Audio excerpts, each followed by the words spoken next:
আজকে আসিফ নজরুল পিছে মুজিবের ছবি নিয়ে কইলেন আওয়ামী লীগ ঐতিহ্যবাহী দল, তার সংগঠন করার অধিকার আছে। ব্যক্তিগতভাবে আমি মনে করি কোনো রাজনৈতিক দলকে নিষিদ্ধ করার পক্ষে আমি না। আওয়ামী লীগ বাংলাদেশের স্বাধীনতা সংগ্রামে নেতৃত্ব প্রদানকারী দল। বিভিন্ন গণতান্ত্রিক সংগ্রামে এই দলটার অবদান ছিল। গত 15 বছর তারা যা করেছে সেটা তাদের ঐতিহ্যের সাথে যায় না। মানে বুঝছেন তো, এই এনজিওগ্রাম সরকারের কাম হইতেছে আওয়ামী লীগকে সাফসুতরা কইরা আবার মানুষের সামনে পরিবেশন করা। আসিফ নজরুলকে জিজ্ঞেস করেন, জার্মানিতে হিটলারের দল কি রাজনীতি করতে পারে? আওয়ামী লীগ কি ফ্যাসিস্ট দল না? আসিফ নজরুলকে জবাব দিতে হবে যে হ্যাঁ বা না বলতে হবে। জয়তে বললে চলবে না, যদি কিন্তু ইত্যাদি ইত্যাদি বললে চলবে না। কোন অথরিটিতে আসিফ নজরুল বলে যে আওয়ামী লীগের রাজনীতি করার অধিকার আছে? শেখ মুজিবের ছবি ভাস্কর্য যেই জনতা ভেঙ্গে ফেলা বিপ্লবের বিজয় ঘোষণা করেছিল, সেই নিন্দিত স্বৈরাচার ফ্যাসিস্ট হাসিনার পলিটিক্যাল আইকন মুজিবের ছবি পিছনে লাগায় যে উপদেষ্টাগরি করতেছেন, এইটা কি জনগণের অনুমোদন নিয়ে লাগাইছেন পিছে? জনগণ তো এটা ভাঙছে, আপনি পিছে লাগাই রাখছেন কেন, টেঙে রাখছেন কেন?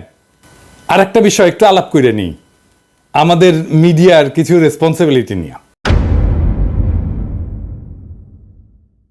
সরকার গুমের শিকার ব্যক্তিদের সন্ধানে 5 সদস্যের কমিটি করছে, এর মধ্যে সাজ্জাদ হোসেন একজন। তো মানবাধিকার কর্মী এনটিভি একটা নিউজ করেছে এটা নিয়ে, এই যে দেখেন, হ্যাঁ ওইখানে ছবি দিছে এই মালের, সাজ্জাদ হোসেনের বলে এই ছবিটা হইতেছে সুয়েটের প্রাক্তন ছাত্রলীগের প্রাক্তন সাধারণ সম্পাদক, গত 15 বছরের স্বৈরাচারের সুবিধাভোগী। তো আপনি সাজ্জাদ হোসেনকে চিনেন না? সে একজন মানবাধিকার কর্মী, আমাদের কলিগ তো, আমাদের সহকর্মী তো, তার সাথে কাজ করেছি তো। আপনি সে একজনের জায়গায় আর একজনের ছবি দিয়ে দেবেন আর হাউকাউ লেগে যাবে বিভিন্ন জায়গায়। আমার কাছে কতজন পাঠাইছে, এই যে দেখেন এই লোক গুমের হয়েছে। আরে না রে ভাই, এই লোক তো হয় নাই। হুদাই আপনি কি সাংবাদিক নিয়ে রাখছেন এনটিভিতে এই সমস্ত আউল ফাউল? এডিটর সাহেব দেখান তো এনটিভির নিউজটা দেখান, আর ছবিটা দেখান, আর ওই দেখা দেন যে ওটা কার সাথে মিল আছে, কার ছবি ব্যবহার করেছে দেখা দেন। এই কাজ করেন না। যাই হোক, আর এটা ইস্যু নিয়ে প্রফেসর ইউনূসের আমি নজর কামনা করছি। আসেন এটা আলাপ করি। হাজার হাজার আহত জনতা ছাত্র কাতরাইতেছেন। আপনি বলছিলেন না এদের চিকিৎসা ব্যবস্থা করবেন, আর তালিকা করতে পারলেন না আহত নিহতদের। আপনার উপদেষ্টাদের তো জানাই নাই কেমনে দেশ চলে, কিভাবে দেশটা ফাংশন করে, কয় হাজার আহত, 10,000 20,000, তালিকা করতে পারেন না এতদিনে। একটা হসপিটালে তো গেছে সে, তাই না? যে কোনো হসপিটালে যে কোনো আহত রোগীর একটা আলাদা ডেটাবেস থাকে, ওটারে পুলিশ কেস বলে, এটা লাল সিল দেওয়া থাকে, ইনকা করে ঠাকাস করে মেরা দেয়।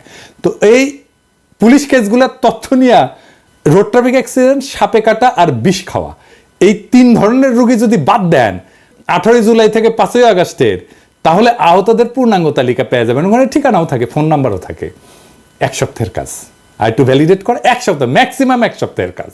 দেশ কেমনে চলে এটা জানেই না, এইগুলারে আপনি উপদেশটা বানাইছেন তো বানাইছেন, বানান ছাত্রদের বানাইতেন, সবগুলোই ছাত্র নিতেন, খুব ভালো কাজ করবে। আমি প্রথমে 2 জন ছাত্র বানাইছিলেন উপদেশটা, আমি কইছিলাম এটা ভালো কাজ করেছেন, আর সবগুলোরে নিতেন ছাত্র, কোনো সমস্যা ছিল না তো। যাই হোক, এই আলাপে শুধু ছাত্র না, ছাত্র জনতার এই বিপ্লবের অংশগ্রহণ নিয়ে কথা বলছি। তো আমি শহীদদের নিয়ে এপিসোডে মাঝে মাঝে শেষ করতাম।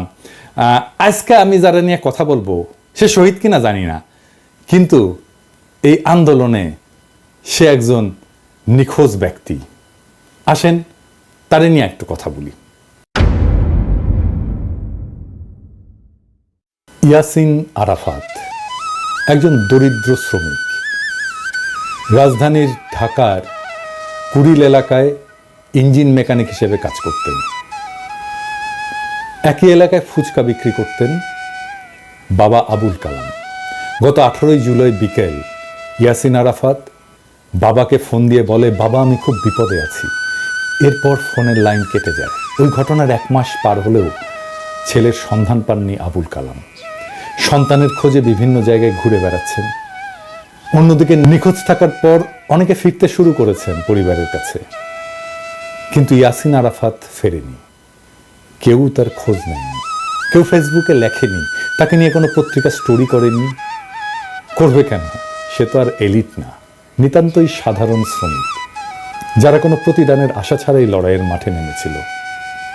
কোনো কোটা না, কোনো চাকরির ন্যায্যতা না, নিতান্তই সে হাসিনার নির্মম শাসনের বিরুদ্ধে, ছাত্রদের উপরে চলা নির্মম ফ্যাসিস্টের আক্রমণে বিক্ষুব্ধ হয়ে পথে নেমেছিল। সম্ভবত তার জীবনটাও দিয়ে দিয়েছে। তারপরে বেওয়ারিশ লাশ হয়ে কোথাও দাফন হয়ে মাটিতে মিশে গেছে এতদিনে।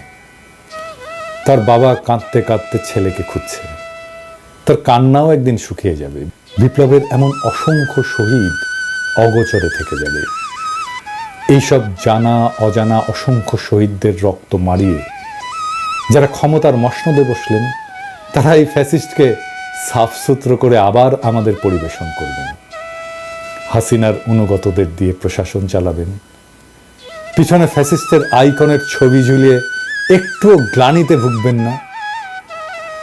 ইয়াসিন আরাফাতের বাবা আবুল কালামের জীবনটা এক অসীম দুঃখে ডুবে গেছে। প্রত্যেকদিন সকালে হয়তো তিনি ঢাকার কুড়িলে যান, যেখানে একসময় তার ছেলে ইয়াসিন আরাফাত কাজ করত। পুরনো স্মৃতির টানে তিনি প্রতিদিন সেখানে যান, যেন অলৌকিকভাবে ছেলেকে দেখতে পাবেন হঠাৎ। কিন্তু ইয়াসিন আরাফাত ফেরে না, আর কোনোদিন সে ফিরবে না।